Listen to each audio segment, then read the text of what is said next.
दोस्तों, आदाब, सलाम, नमस्कार। आज के एपिसोड में हम बात करेंगे आरजेडी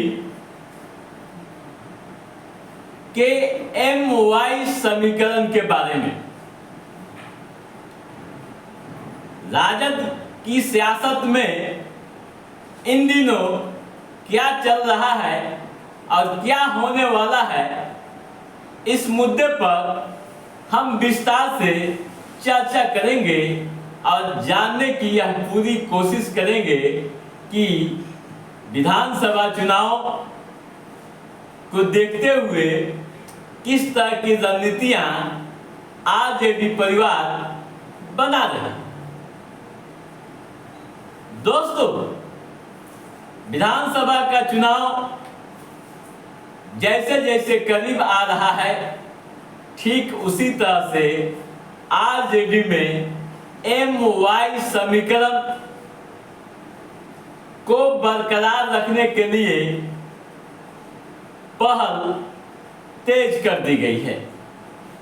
MY समीकरण न टूटे, इसके लिए कई स्तर से पार्टी अंदर ही अंदर रणनीतियां बना रही है।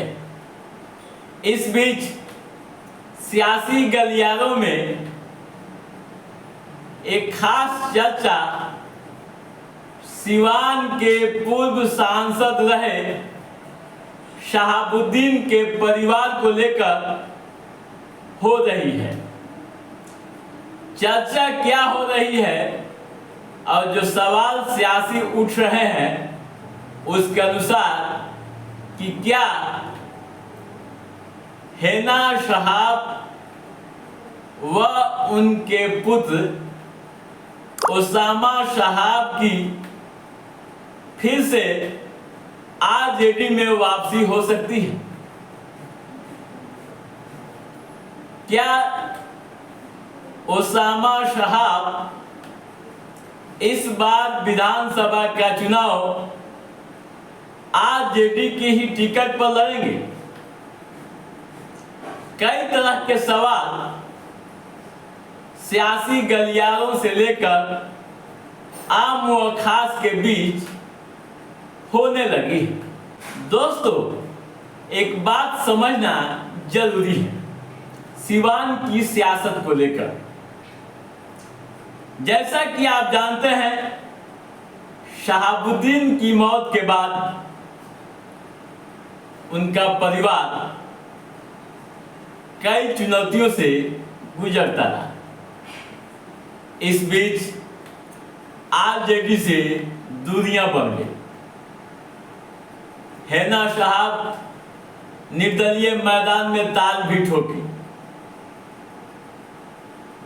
हालांकि हार गई, वो अलग बात। लेकिन हेना शहाब के निर्दलीय मैदान में उतरने से सिवान समेत आसपास के क्षेत्रों में, लोकसभा क्षेत्रों में MY समीकरण कितनी कमजोर हो गई, यह किसी से छुपी हुई नहीं है, जिस कारण आरजेडी व इंडिया गठबंधन के कई मजबूत प्रत्याशी हार गए। यहां तक कि लालू यादव की बेटी रोहिणी आचार्य भी मामूली वोटों के अंतर से हार गए। जो विश्लेषक बता रहे हैं उनकी माने तो हार का मुख्य कारण मुसलमानों की नाराजगी थी। यानी MY समीकरण से M एक बड़ी आबादी आरजेडी से दूर हो गई। विधानसभा चुनाव में ये नौबत न आए, इसके लिए आरजेडी फिर से नई रणनीति बना रही है। सियासी गलियारों में जो बातें हो रही है, जो चर्चाएं हो रही है, उस पर भरोसा करें तो ये आप जान लीजिए कि शहाबुद्दीन के परिवार की एंट्री एक बार फिर से आरजेडी में हो सकती है। चर्चा यह भी हो रही है कि शहाबुद्दीन के परिवार के पास अभी दूसरा कोई ऑप्शन नहीं है। ऐसे हालात में अपना राजनीतिक वजूद बचाने के लिए शहाबुद्दीन के परिवार के एंट्री आरजेडी में फिर से हो सकती है।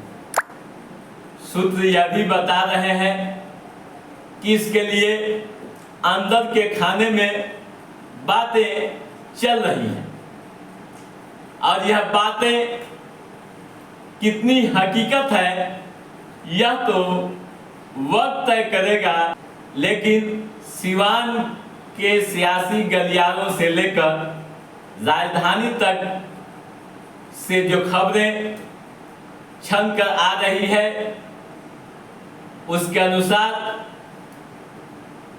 बहुत जल्द ही आरजेडी में एंट्री हो सकती है। तो दोस्तों, आज के इस एपिसोड में बस इतना ही। हमारा ये एपिसोड कैसा लगा आप लाइक और कमेंट करके हमें जरूर बताइएगा।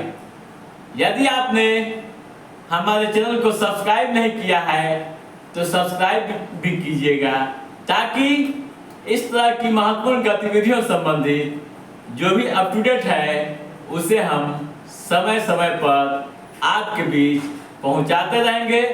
तब तक आप अपने दोस्त को दीजिए इजाजत। नमस्कार।